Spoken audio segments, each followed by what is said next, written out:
Thank you again. Thank you so much.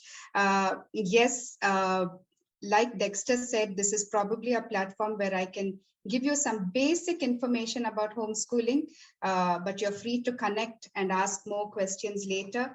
And yes, so let me begin. In 2012, I think we took one of the biggest decisions of our lives as a family. And that's when we decided to homeschool our 3 children. And as expected, we were faced by some extremely weird stares, confused expressions, and questions such as, you're educated, why can't you just work somewhere and earn for your family rather than teaching your children at home? And there were so many different comments that we had to listen to. But we had taken this decision over a period of 2 years, very carefully, prayerfully, and that's how we began our journey. Now, what exactly is homeschooling? A lot of children have, almost all children have been at home learning their school syllabus over the last 1.5 years with the pandemic. Is that homeschooling? Not really. Homeschooling is when the home or the parent is taking onus of educating the child, completely independent of educational institutions. So here, the parent becomes the primary facilitator of the child's education. So I hope that difference is clear. Now, some of the basic questions that might arise is it possible? Yes. Is it allowed in our country? Yes. Does it mess up a child's opportunities for a great future? Not really, not at all. Yes, so let me give you an example to begin with. Jeremy. Jeremy is the first of 5 siblings. He's about 21 years old now. He was homeschooled along with his siblings, 2 brothers and 2 sisters. He grew up exploring and learning different subjects, especially focusing on subjects that captivated his attention, fascinated him, like the intrinsic motivation that we heard about now, and which were also needed for living. They used a range of textbooks, both from the US, UK, and also from our Indian National Board. At grade 10 and 12, he did the relevant and needed examinations and then pursued his dream of getting into design school.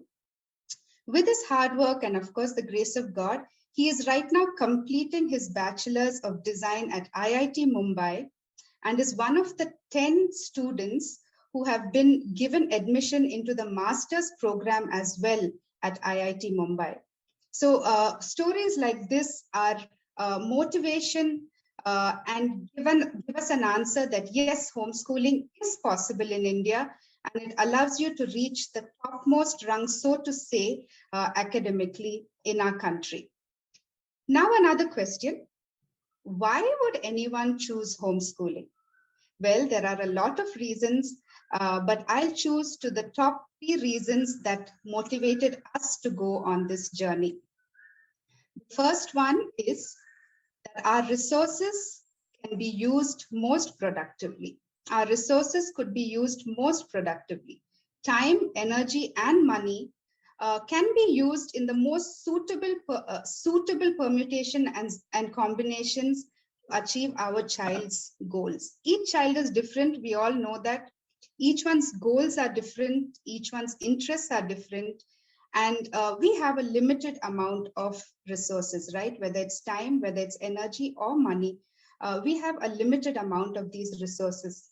And so what is the most suitable way to use these? So here, let me talk about my boys, Taran and Vivan, especially going with Taran, who is my first son. Since the age of 5, we noticed that he had a great passion for football. And because he was homeschooling, we were able to put him into extensive coaching right from then. We had some amazing coaches. He started off with an Argentinian coach, full of passion, of course, as you know, all Argentinians. And from then, he has been playing. He's 17 now. He's even played internationally and he plays for a good club here in India too. And as I said, he was able to spend, first of all, more time, more energy on this passion. And of course, we were able to use the money that we saved on school fees into some of the special trainings that we were able to give him. So that is one thing. And the second thing is we were able to get tutors of our choice. As the kids grew older and into high school, we required tutors for certain subjects. And one thing that always attracted me was getting tutors who are in the specific field. So when my daughter was studying her psychology at grade 10 and grade 12, she had the privilege of having a tutor who was pursuing her PhD in psychology and was completely in the field, and so was able to teach my daughter to the best of her abilities and in the way in which she could reach out to this child and help her to get a passion for this subject. And we also have another tutor who is a sound engineer and is teaching science, that's physics and maths, to the children. So this was another way that we could use the resources suitably. The second reason is that we could focus on a child's strengths. This has been our motto throughout homeschooling: focus on a child's strength. And when we focus on a child's strengths, we can overcome his weaknesses. But when we focus on his weaknesses, we lose his strengths forever. And, there are so many types of learners, and broadly, I can classify them as classical learners and creative learners. Well, my sons fall into the classical learners category, and so they would probably have no hassles getting a decent report card and decent so-called decent marks that are expected by an institution at the end of a year. But not so with my daughter. She is a creative learner. And very often, unfortunately, not putting down any school or educational institution, but it is very difficult for a structured institution to reach out to every child's strengths. And so at the early age, while she was still in school, when we would attend parent-teacher meetings, what we would hear are the areas in which she had to improve on. The areas on which she had to work harder on. We would not hear about the areas she was excelling in, because that platform is a much smaller platform in school, whether it's music, painting, dancing, people's skills. These were not areas that would be addressed. So what happens at the end of a normal school day? Already the child is tired, and then we spend those few hours just focusing on reinforcing math concepts, reinforcing spellings, reinforcing concepts that she was not doing well in school. So then where is the time left for interest? Where is the time left for strengths? But when we began homeschooling, there was obviously a paradigm shift. Math was no longer a score that was on a report card, but rather a tool that was needed for daily life. And it stopped becoming a threat anymore. And so the learning became more comfortable and more enjoyable. And she had a lot of time for her interests and strengths. So she excelled in both Hindustani and Western music. She did additional courses in painting, and she began to slowly pave her path towards her dream, which was social work. And so while other kids were running in and out of school and college, she was at home studying, but volunteering with organizations, doing internships with social organizations, and building up a portfolio that was equipping her to get into this field. So by the time she had to face an interview to get into her degree with a really good college, she was able to answer with confidence. She was able to convince the college that she had something to contribute because she was already exposed to this field. So again, the motivation came from within her, and that was only because she was able to focus on her strengths and not work so hard on her weaknesses. The third reason is quality time with family. I think this is what motivated me as a mother. Uh, I mean, I just enjoy spending 24 hours of the day with the kids. I'm not on their back. They are not in my lap the whole day. Homeschooling does not work like that. It's not that I have to teach them everything in the subject. It's more that I'm a facilitator, and education happens more on a research basis. So they are exploring the topic, they are exploring the concept, but they come to us if they need any clarifications, or if they need a little bit of guidance about how to move forward. And spending quality time became so enjoyable for us, because it wasn't just those rushed hours in the morning before running to school or work, and neither was it those tired hours post college or post school that we are spending together as a family. We could do vacations off season. We could when we go to a mall, it's like a Tuesday morning or a Monday morning, when the mall is nice and empty, the theaters are nice and empty. So these were some of the benefits that we had. And another reason is that we can build values and ethics that matter to our family. Each family is different, has their own code of ethics, own value systems that we would like to instill into our children. And this has been an amazing journey of doing that. We have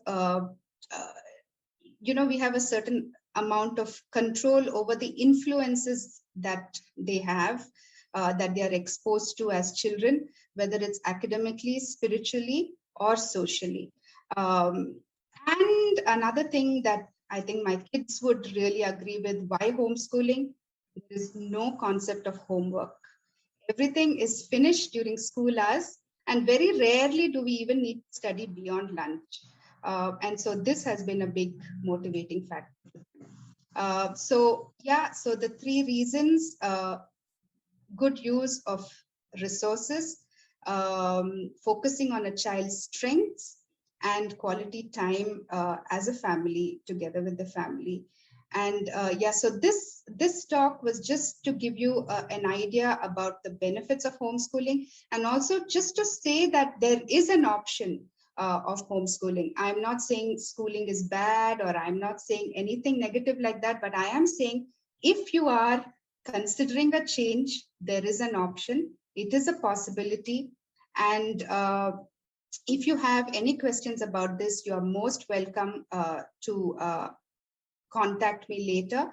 I think the organizers will put up my phone number and email address. And over the last 2 years, with the beginning of the pandemic, I was able to start a consultancy just to help families begin this journey and go on their journey. 10 years back when we started, there was a lot of trial and error over the first few years.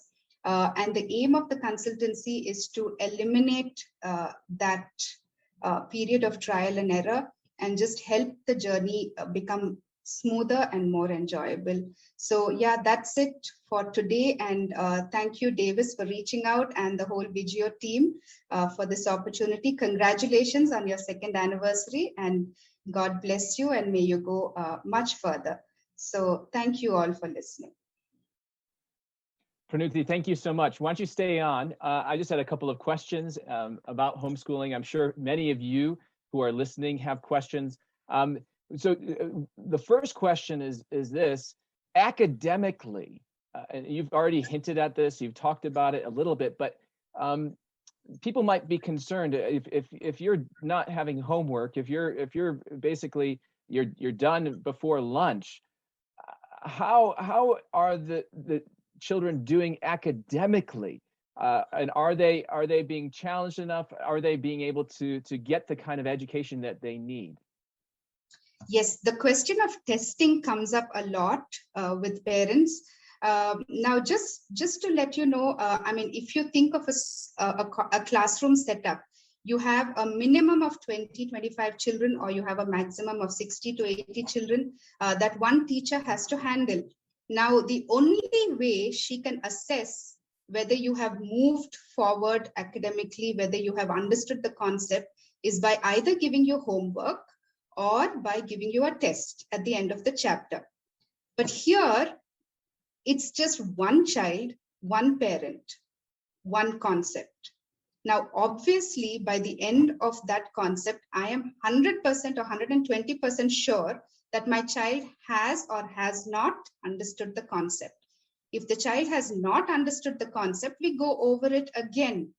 But if the child has understood the concept, it's absolutely crystal clear to the parent and to the child, you know. So sometimes these tools of homework and testing just become something we become afraid of, because a larger system has used it, because they have no other choice, you know.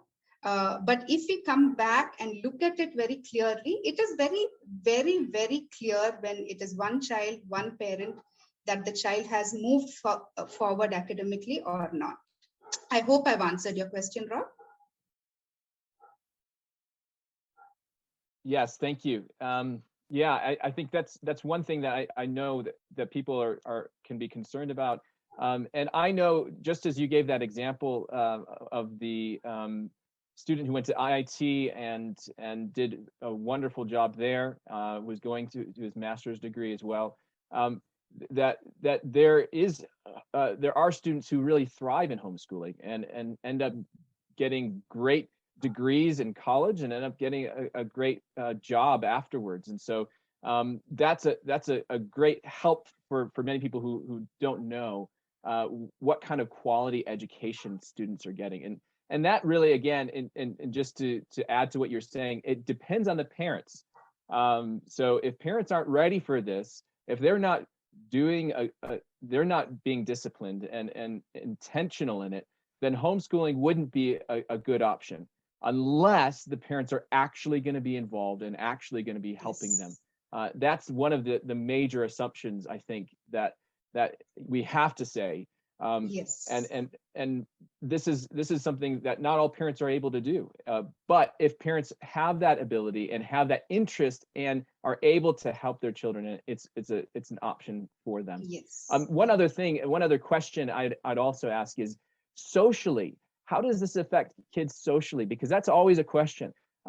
They're not at school with friends and able to interact with people.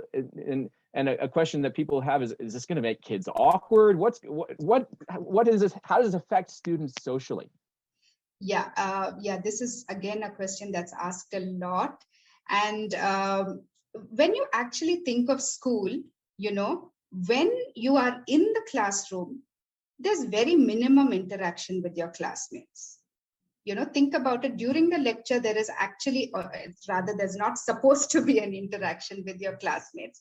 The amount of interaction you get is at tea break and lunch break and probably post school hours, which is like a few minutes before you catch your bus or whatever.